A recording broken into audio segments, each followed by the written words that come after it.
നന്ദനയും ഉദയനും ഒന്നായാൽ വലിയ പ്രശ്നമാണെന്ന് പ്രതാപവർമ്മ. ഉദയനും നന്ദനയും ബൈക്കിലെത്തുന്നു. ഉദയൻ അമ്പലത്തിൽ പോയതിൽ അതിശയത്തോടെ പ്രതാപവർമ്മ കളിയാക്കി സംസാരിക്കുന്നു. നന്ദനയും ഉദയനും ഒന്നാവുന്നത് അപകടമാണെന്ന് പ്രതാപവർമ്മ. ഉദയന്റെയും നന്ദനയുടെയും മുന്നിലെത്തുന്ന പ്രതാപവർമ്മ ഉള്ളിലെ വൈരാഗ്യമൊതുക്കി അവരെ സുഖിപ്പിച്ച് സംസാരിക്കുന്നു. പ്രതാപവർമ്മയുടെ ഉള്ളിലിരിപ്പ് മനസ്സിലാക്കി ഉദയനും നന്ദനയും. നന്ദനയുടെ സ്വത്ത് ആരും അടിച്ചെടുക്കാൻ അനുവദിക്കില്ല എന്ന ഉദയന്റെ വാക്ക് കേട്ട് പ്രതാപവർമ്മ പകച്ചുപോകുന്നു. ഇനി തുടർന്ന് കാണുക. ചർച്ചയ്ക്ക് പോയ പ്രതാപേട്ടനെ കാണുന്നില്ലല്ലോ. പുള്ളിക്കാരനെ അവരോട് ചേർന്നോ? വിശ്വസിക്കാൻ പറ്റില്ല. കാർത്തികേ വരുന്നുണ്ട്. കാർത്തികേ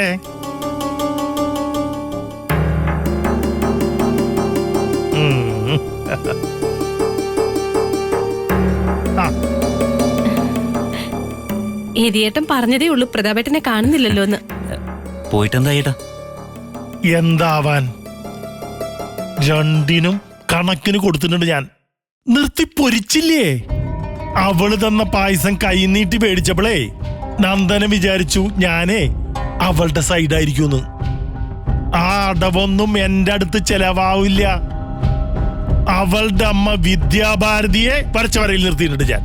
പിന്നെ നന്ദന എന്താ പറയുന്നത്?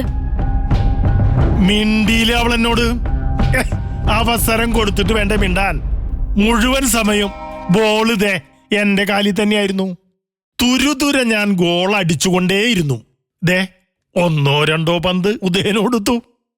നന്ദനതേ കണ്ണും മിഴിച്ചങ്ങോട്ട് നോക്കി നിന്നു. അവർക്കിടയിൽ ഇപ്പോഴും മാറ്റം എങ്ങനെ ഉണ്ടായത്? അടവ്.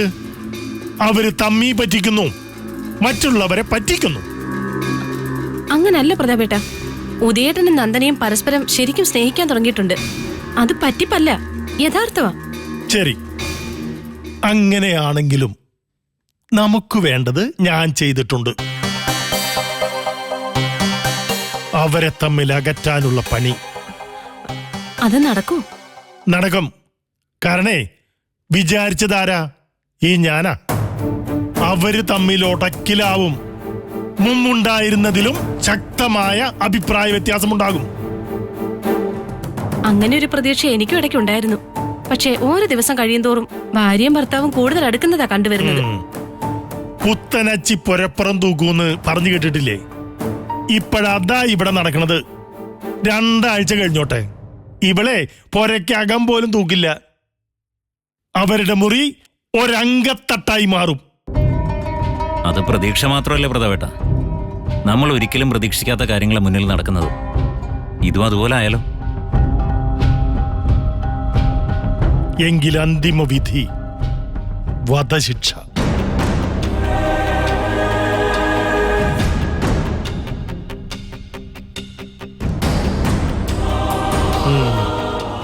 നന്ദനയ്ക്ക് വധശിക്ഷ വിധിക്കൂന്ന്. അല്ല പ്രതാപേട്ട. എന്താ, പേടിച്ചു പോയോ? അതൊക്കെ കുഴപ്പമാവില്ലേ പ്രതാപേട്ട? കുഴപ്പാവണല്ലോ. അസ്വാഭാവിക മരണത്തിന് കേസുണ്ടാവും. ഭാര്യയുടെ അസ്വാഭാവിക മരണത്തിന് പോലീസ് സ്വാഭാവികമായും ആദ്യം സംശയിക്കുന്നത് ഭർത്താവിനെ ആയിരിക്കും. അങ്ങനെ ഉദയനെ സംശയിക്കും, ചോദ്യം ചെയ്യും, അറസ്റ്റ് ഉണ്ടാവും. ഉദയേട്ടൻ നിരപരാധിയല്ലേ? അതാരും പെട്ടെന്ന് വിശ്വസിക്കില്ല. അവര് തമ്മിൽ കലഹമായിരുന്നു എന്ന് ആർക്കാ അറിയാത്തത്? അത്തരത്തിൽ സാക്ഷി പറയാൻ ആരെങ്കിലും അറേഞ്ച് ചെയ്യണം. ആളുണ്ടാവില്ലേ? സാക്ഷി പറയാൻ ടെക്സ്റ്റൈൽസിലെ മാനേജറോട് പറഞ്ഞാൽ അയാൾ ഒരു സാക്ഷിയാവും. ആ, ഒരാളായല്ലോ. ഇനി ഓഫീസിൽ നിന്നുകൂടി ആരെങ്കിലും പൊക്കണം. ഓഫീസിൽ വെച്ച് ഉദയനും നന്ദനയും ഒരു ദിവസം ഘോരമായ വാക്ക് തർക്കത്തിൽ ഏർപ്പെട്ടു. അടിയുടെ വക്കോളം വരെ എത്തിയെന്ന് മാത്രം കോടതിയിൽ പറഞ്ഞാൽ മതി. ഓഫീസിലെ മാനേജർ സജീവ് നന്ദനയുടെ സ്വന്തം ആളാ. ആ റിസപ്ഷനിൽ സ്റ്റെല്ലയില്ലേ? നിങ്ങൾ പറഞ്ഞ അവള് കേക്കില്ലേ? സ്റ്റെല്ല ആ പെണ്ണ് സാക്ഷി പറഞ്ഞോളൂ എഴുതിയേട്ടെ. എന്നാ പിന്നെ ബാക്കി പോലീസുകാർ നോക്കിക്കോളും. അപ്പൊ നന്ദനയെ തട്ടിക്കളയാൻ തീരുമാനിച്ചോ? ഒന്ന് പതുക്കെ പറ.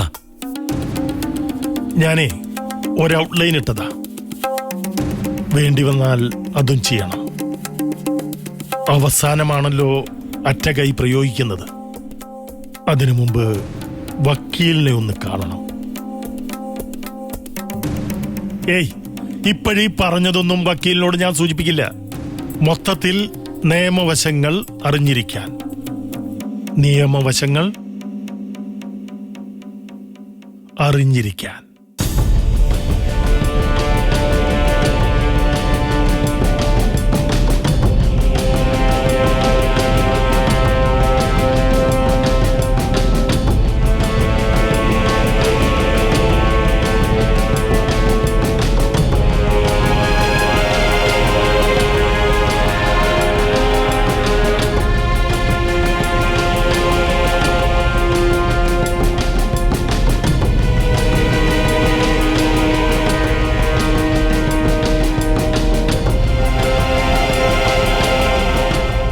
വല്ല രക്ഷയുണ്ടോ വക്കീലേ? അത് പറ. എന്റെ വർമ്മ സാറേ, നിങ്ങളുടെ ഭാഗത്ത് സത്യവും നീതിയും ഇല്ല. അതാണ് പ്രശ്നം.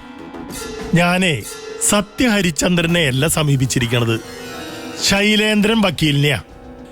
എന്റെ ഭാഗത്ത് സത്യമുണ്ടെന്ന് വക്കീലെ നിങ്ങൾ വരുത്തി തീർക്കണം. പിന്നെ ന്യായം, അതിന്റെ കാലമൊക്കെ കഴിഞ്ഞില്ലേ വക്കീലെ? അന്യായം ഫയൽ ചെയ്യുക എന്നാണ് കോടതി ഭാഷ പോലും. എന്താ അല്ലേ? ഒരു രസത്തിന് ഇങ്ങനൊക്കെ പറഞ്ഞിട്ട് നിങ്ങൾക്കങ്ങ് മാറാം. എനിക്കത് പറ്റില്ല. എന്റെ പ്രൊഫഷനാണ് അഭിഭാഷക വൃത്തി. അടുത്ത വാക്ക് അഭിഭാഷക വൃത്തി. വൃത്തിയേ, എത്ര വക്കീലന്മാര് വൃത്തിയായിട്ട് ഈ തൊഴിൽ ചെയ്യുന്നുണ്ട്? ഓരോ തരികിടകളുമായി വരുന്നത് നിങ്ങളെപ്പോലുള്ളവരല്ലേ. വേഷം കെട്ടിപ്പോയാ പിന്നെ അതിനനുസരിച്ച് ആടേണ്ടി വരും ഞങ്ങൾക്ക്. ഈ ചർച്ചയുടെ ബാക്കി ഭാഗം പിന്നെ ആവാം. ഇപ്പൊ വക്കീല് വിഷയം പറ. നന്ദനയ്ക്കൊരു സബ്സ്റ്റിറ്റ്യൂഷൻ ഇനി പ്രയാസമാണ്. ഒന്നാമത് അതിന്റെ റിസ്ക്. ആപ്റ്റായ ഒരു പെൺകുട്ടിയെ ഇനി കണ്ടെത്തണം. അതിനെ കാര്യങ്ങൾ പറഞ്ഞ് മനസ്സിലാക്കണം. കണ്ടീഷൻസ് വെക്കണം. പ്രതിഫലം നിശ്ചയിക്കണം. ആൾമാറാട്ടത്തിന് തയ്യാറായി വരുന്ന ആളായിരിക്കണം. തീർച്ചയായും കുഴപ്പക്കാരിയായിരിക്കും. വിശ്വസിക്കാൻ പറ്റില്ല. ഉപകാരത്തിന് വന്ന പാർട്ടി ഉപദ്രവമാകാനും സാധ്യതയുണ്ട്. നമ്മൾ പറയുന്ന പണത്തിന് കൂടുതൽ ആരെങ്കിലും ഓഫർ ചെയ്താൽ അവരുടെ കൂടെ കൂടാനും മതി. അപ്പോ മറ്റൊരു നന്ദന എന്ന ഐഡിയ വേണ്ട എന്ന് ചുരുക്കം. അതെ, ഇപ്പൊ നന്ദനെ ഒറ്റയ്ക്കല്ല, നേരത്തെ നന്ദനയെ മാത്രം നോക്കിയാൽ മതിയായിരുന്നു. ഇനി ഉദയവർമ്മയെ കൂടി ഭയപ്പെടണ്ടേ? അതുകൊണ്ട് ആ പ്ലാൻ വർക്കൗട്ട് ആവില്ല. ഓക്കെ, നമുക്കേ അടുത്ത വഴി നോക്കാം. നന്ദനയ്ക്ക് ഒരടി പറ്റിയാൽ എന്ത് സംഭവിക്കും? അടിയെന്ന് ഉദ്ദേശിച്ചത് പരിസമാപ്തി, ദ എൻഡ്. ആള് തട്ടിപ്പോയാലോന്ന്. ഭാര്യ മരിച്ചാൽ അവരുടെ എല്ലാ സ്വത്തിന്റെ അവകാശം ഭർത്താവിനും മക്കൾക്കുമാണ്. നന്ദനയ്ക്ക് കുട്ടികളായിട്ടില്ലല്ലോ. ഇല്ല, പക്ഷെ ഈ നിലയ്ക്ക് പോയാലേ ആവും. മിക്കവാറും അവള് ഇരട്ട പ്രസവിക്കും. നിലവിൽ നന്ദനയ്ക്ക് എന്തെങ്കിലും പറ്റിയാൽ അവരുടെ സകല സ്ഥാവര ജംഗമ വസ്തുക്കളുടെയും അവകാശി ഭർത്താവായ ഉദയവർമ്മയാണ്. ദേ, നന്ദനയുടെ സ്വന്തം അമ്മയാ വിദ്യാഭാരതി. ആ പാവത്തിന് നന്ദനയുടെ സ്വത്ത് കിട്ടാൻ എന്തെങ്കിലും വകുപ്പുണ്ടോ വക്കീലെ? പെറ്റമ്മയല്ലേ? വകുപ്പുണ്ട്. അമ്മയ്ക്കും ലഭിക്കാം. എങ്ങനെ എങ്ങനെ? നന്ദന വിൽപത്രം എഴുതി വെക്കണം. തന്റെ വസ്തുക്കൾ അമ്മയ്ക്കിഷ്ടദാനമായി നൽകിയിരിക്കുന്നുവെന്ന് നന്ദന വിൽപത്രം എഴുതി വെച്ചാൽ സ്വത്ത് കിട്ടും. വക്കീലെ, ഈ പ്രായത്തിൽ അവൾ എന്തിനു വിൽപത്രം എഴുതി വെക്കണം? അഥവാ എങ്ങനെ എഴുതിക്കും? അതൊന്നും നടക്കാൻ പോണ കേസല്ല വക്കീലെ. മറ്റൊരു കാര്യമുണ്ട്. കേക്കട്ടെ. പ്രതാപവർമ്മ സാർ നന്ദനയുമായിട്ട് എങ്ങനെയാ? നല്ല ടേംസിലാണോ? ടേംസ് ഒന്നും പറയണ്ട എന്റെ വക്കീലെ. ആയിരുന്നെങ്കിൽ ഇണങ്ങി നിന്ന് പ്രോപ്പർട്ടീസ് സ്വന്തമാക്കാമായിരുന്നു. അന്ന് ഞാൻ ഓർത്തോ അവൾ ഇത്രയും വലിയ സ്വത്തിന്റെ അധിപതിയാവൂന്ന്. അല്ലെങ്കിൽ വക്കീലെ, നന്ദനേനെ ഞാനേ ഈ കൈവെള്ളയിൽ കൊണ്ട് നടന്നേനെ. ഈ പറഞ്ഞതല്ലാതെ വേറെ ഓപ്ഷൻസ് ഇല്ല വർമ്മ സാറേ. ഒന്നുകിൽ നന്ദന ഇഷ്ടദാനമായി സ്വത്ത് നൽകണം, അല്ലെങ്കിൽ വിൽപത്രം എഴുതി വെക്കണം. ഇത് രണ്ടുമല്ലാത്ത സാഹചര്യത്തിൽ ഭർത്താവും പിന്നെ മക്കളുമാണ് അവകാശികൾ. അതല്ലെങ്കിൽ പിന്നെ നന്ദനയെ ഭീഷണിപ്പെടുത്തി സ്വത്തെഴുതി വാങ്ങണം.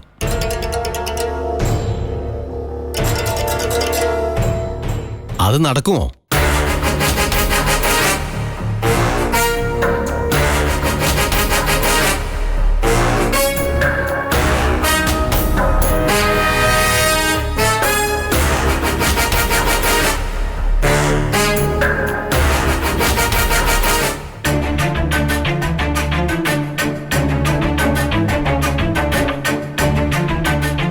അത് നടക്കില്ല ചേട്ടാ.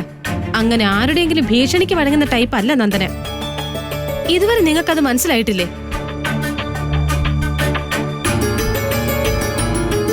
ദേ നോക്കി, പ്രതാപേട്ടൻ അവളെ അടിച്ചൊതുക്കാൻ നോക്കിയതല്ലേ, എന്നിട്ട് നടന്നോ? ഇവിടുത്തെ അമ്മയ്ക്ക് പോലും പേടിയായിരുന്നു ഉദയേട്ടനെ. എന്നിട്ടിപ്പോ എന്താ ഉണ്ടായത്? നന്ദനയെ വരുതിക്ക് നിർത്താൻ നോക്കിയ ഉദയേട്ടനും സുല്ലിട്ടു. ഇപ്പൊ നന്ദനയുടെ വരുതിയിലായി പുള്ളി. അവളുടെ അടുത്താണോ ഭീഷണി? നടന്നത് തന്നെ. വക്കീൽ ഒരു വിഷയം ഉന്നയിച്ചു, ഞാൻ അത് ഇവിടെ അവതരിപ്പിച്ചു. That's all. അവിടെ ഒന്ന് കേൾക്കുക, ഇവിടെ വേറൊന്ന് പറയാ. അത് ശീലിച്ചിട്ടില്ല പ്രതാപവർമ്മ. അതല്ല പ്രതാപവർമ്മ. എന്താ ആ കാര്യത്തിൽ നിങ്ങൾക്ക് സംശയമുണ്ടോ? ഞങ്ങൾക്ക് പ്രതാപേട്ടനെ വിശ്വാസം. അറിയാ എനിക്ക്. നമുക്ക് മറ്റൊരു വക്കീലിനെ കണ്ടാലോ? എന്തിനെ? വേറൊരു പൊട്ടനെ കണ്ടിട്ട് എന്താ കാര്യം? അയാളും ഇതേ നിയമം തന്നെയല്ലേ പഠിച്ചത്. കുടുംബ സ്വത്തിന്റെയും അവകാശ തർക്കങ്ങളുടെയും കാര്യത്തിലെ സ്വന്തമായ വ്യാഖ്യാനങ്ങൾ നടത്താനേ വക്കീലന്മാർക്ക് പരിമിതികളുണ്ട്. കാരണം അത്തരം നിയമങ്ങൾ കോൺക്രീറ്റാ, വളച്ചൊടിക്കാൻ പറ്റത്തില്ല. അച്ഛൻ, അമ്മ, മക്കള്, ഭാര്യ, ഭർത്താവ് മുതലായ ബന്ധങ്ങൾ സൗകര്യത്തിന് നമുക്ക് മാറ്റാൻ പറ്റുമോ? അച്ഛനെ പിടിച്ച് അളിയനാക്കാൻ പറ്റുമോ? അമ്മയെ പിടിച്ച് നാത്തൂനാക്കാൻ പറ്റുമോ? അപ്പോ ബന്ധങ്ങൾ സ്ഥിരമാണ്.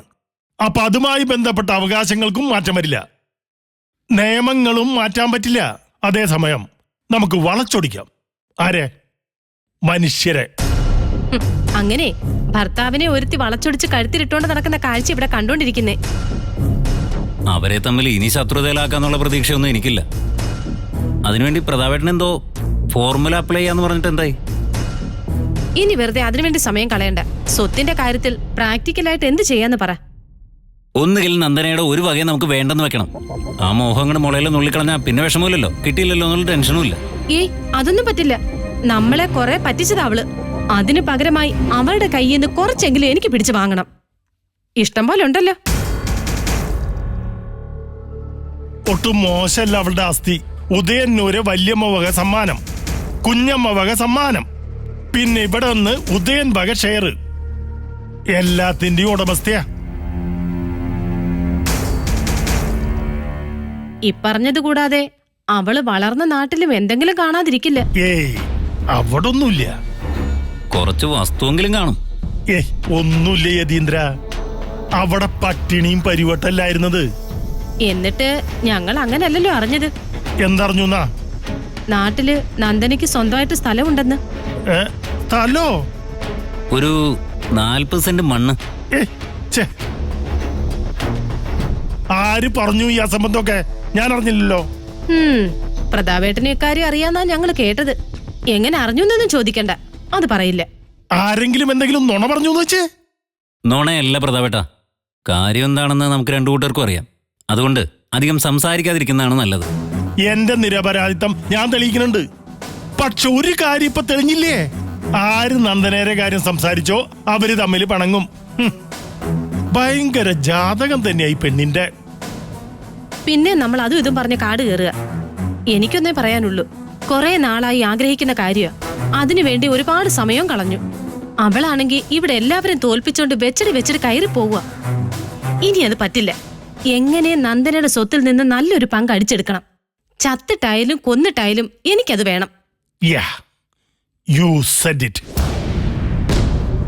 ചത്തിട്ടായാലും കൊന്നിട്ടായാലും.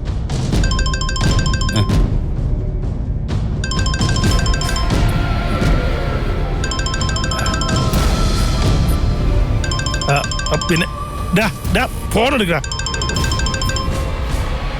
ഹലോ, ആ ജോർജേ, അല്ല ഞാൻ വീട്ടിലാ. ഒരു മിനിറ്റ്.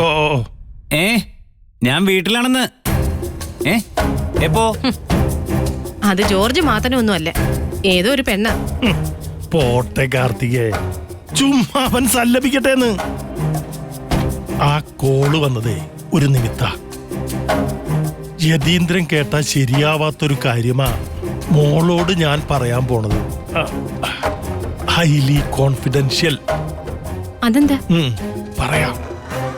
ഇപ്പൊ പറഞ്ഞല്ലോ, ചത്തിട്ടായാലും കൊന്നിട്ടായാലും നന്ദനയുടെ സ്വത്ത് കൈക്കലാക്കണമെന്ന്. ചാവണ്ട. താൻ ചത്തും മീൻ പിടിക്കുന്ന പരിപാടി വളരെ മണ്ടത്തരാ. എന്തായാലും നമ്മള് മീൻ പിടിക്കാൻ തീരുമാനിച്ചു. എന്നാ പിന്നെ അത് ചാകരയായാലെന്താ? വേണ്ടി വന്നാൽ നന്ദനയെ തട്ടിക്കളയാമെന്നൊരു വാക്ക് ഞാൻ പറഞ്ഞിട്ടുണ്ട്. അതിനൊരു ഭേദഗതി വരുത്തിയാലെന്താ? എന്ത് ഭേദഗതി? നന്ദന ഇല്ലാതായാൽ അവളുടെ സർവസ്വത്വം കിട്ടാൻ പോകുന്നത് ഉദയനാ. അയാളാണല്ലോ ഭർത്താവ്. അമ്മയായ വിദ്യാഭാരതിക്ക് വല്ല സ്കോപ്പുണ്ടോന്ന് ഞാൻ വക്കീലിനോട് ചോദിച്ചു. ഒരു രക്ഷയില്ല. ഭർത്താവുള്ള സ്ഥിതിക്ക് അമ്മയ്ക്ക് കിട്ടാൻ ഒരു വകുപ്പില്ലാത്രേ. അവിടെ ഒരു പോയിന്റ് കാർത്തിക ശ്രദ്ധിച്ചോ? എന്താ? ഭർത്താവ് ഉള്ള സ്ഥിതിക്ക് സ്വത്ത് അമ്മയ്ക്ക് കിട്ടാൻ വകുപ്പില്ല. ഞാനേ ഒന്നുകൂടി റീവൈൻഡ് ചെയ്യാം. ഭർത്താവ് ഉള്ള സ്ഥിതിക്ക്. അപ്പോ ഭർത്താവില്ലെങ്കിലോ? നന്ദനയുടെ ഭർത്താവ് ജീവിച്ചിരിപ്പില്ലെങ്കിലോ എന്നാണ് ചോദ്യം. സ്വത്താർക്ക് കിട്ടും? അമ്മയ്ക്ക്. അതായത് വിദ്യാഭാരതിക്ക്. പിന്നെ അതെന്ത് ചെയ്യണമെന്ന് തീരുമാനിക്കുന്നത് ആരാ? ആരാ?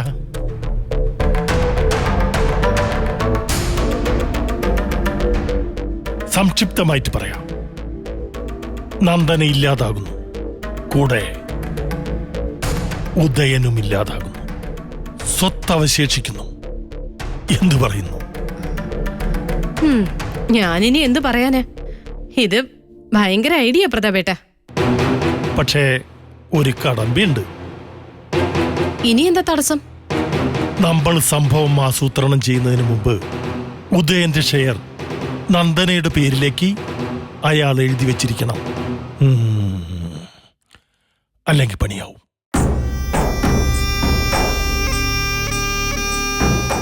അതിനുള്ള പണി കണ്ടുപിടിക്കാം. ഞാനും ആലോചിക്കാം.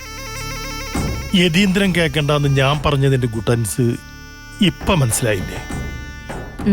നന്ദനെ തട്ടുന്നത് ഓക്കെ, പക്ഷേ ഉദയന്റെ കഥ കഴിക്കാന്ന് പറയുമ്പോ യതീന്ദ്രൻ സഹിക്കണമെന്നില്ല.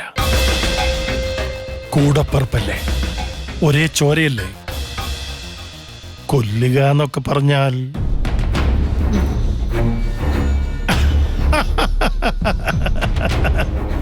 അല്ല ഇന്ദ്ര, ഞാനേ ഒരു പഴയ കഥ ഇവളോട് പറഞ്ഞു കൊടുക്കായിരുന്നു അല്ലേ മോളെ?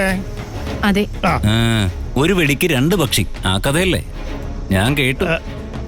യതി, അത് പിന്നെ നീ മറ്റൊന്നും വിചാരിക്കല്ലേ? വിചാരിക്കും. ഗൂഢാലോചനയുടെ തുടക്കം മുതൽ എന്നെ ഉൾപ്പെടുത്താതിരുന്നത് ശരിയായില്ലെന്ന് വിചാരിക്കും. ചേട്ടനെന്താ പറഞ്ഞത്? കൂടപ്പിറപ്പ്, ഒരേ ചോര. അത് ഇങ്ങോട്ടില്ലല്ലോ, പിന്നെ എനിക്കെന്താ? അത്ര വലിയ സഹോദര സ്നേഹത്തിന്റെ ഒന്നും ആവശ്യമില്ല.